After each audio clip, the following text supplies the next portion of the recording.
Good morning সবাই।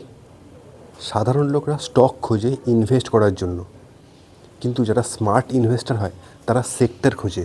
তারা ভাবে যে কোন সেক্টরে এবার বাইরে থেকে ইনভেস্ট হবে। এরকমই তিনটে সেক্টর যেখানে ইনভেস্টারদের চোখ রয়েছে, অ্যানালিস্টরা সেরকমই বলছে। কী সেই সেক্টরগুলো? তার মধ্যে প্রথম সেক্টর হলো পাওয়ার সেক্টর। ইন্ডিয়াতে প্রচুর পরিমাণে ডেটা সেন্টারের কাজ হচ্ছে, 24/7 মডেলের কাজ হচ্ছে। তো এইসবের জন্য কী চাই? এইসবের জন্য আনইন্টারাপ্টেড পাওয়ার চাই। পাওয়ার কাট হলে চলবে না। তাই পাওয়ার এবং পাওয়ার রিলেটেড ইকুইপমেন্ট সেক্টরের দিকে এদের নজর রয়েছে। দ্বিতীয় নম্বর সেক্টর কী রয়েছে? দ্বিতীয় নম্বর সেক্টর হলো লজিস্টিক্স সেক্টর।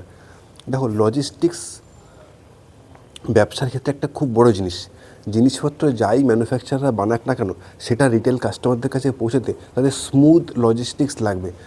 বিভিন্ন ধরনের এআই রিলেটেড জিনিসপত্র আনছে, যেখানে খুব তাড়াতাড়ি জিনিসপত্র কাস্টমারদের কাছে পৌঁছে যায়।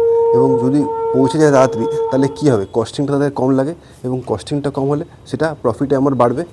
তাই জন্য এই সেক্টরের দিকেও কিন্তু ইনভেস্টরদের নজর রয়েছে। 3 নম্বর সেক্টর যেটা হচ্ছিল মাইক্রো ফাইন্যান্স বা এনবিএফসি।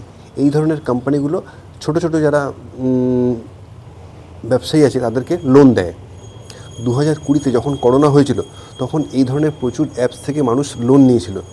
একটা ফলে সেই সমস্ত কোম্পানিগুলো কিন্তু একটু নিচের দিকে চলে গেছে। তারা 2026-এ এসে আস্তে আস্তে নতুন কারুকে নিয়মকানুন বানাচ্ছে, নতুন রুলস রেগুলেশন আরবিআই যেগুলো বেঁধে দিয়েছে সেগুলো ফলো করে আবার ক্ষুদ্র ক্ষুদ্র যারা ব্যবসায়ী আছে তাদেরকে টাকা দিচ্ছে। পুরনো যেসব টাকা পায়নি সেগুলোকে তারা ব্যাড ডেট হিসেবে ধরে নিয়েছে, নতুন করে নিয়মকানুন তৈরি করছে। তার ফলে এগুলো আবার ঘুরে দাঁড়াচ্ছে 2026-এ। তাই এই ধরনের সেক্টরটাও কিন্তু ইনভেস্টরদের ফোকাস রয়েছে। তাই তোমার পোর্টফোলিওতে 2026-এ এই 3 ধরনের সেক্টরের স্টক কিন্তু তুমি দেখে নেবে আছে কি না। যদি না থাকে অবশ্যই ইনভেস্ট করো। এটা আমি না, অ্যানালিস্টরা বলছে।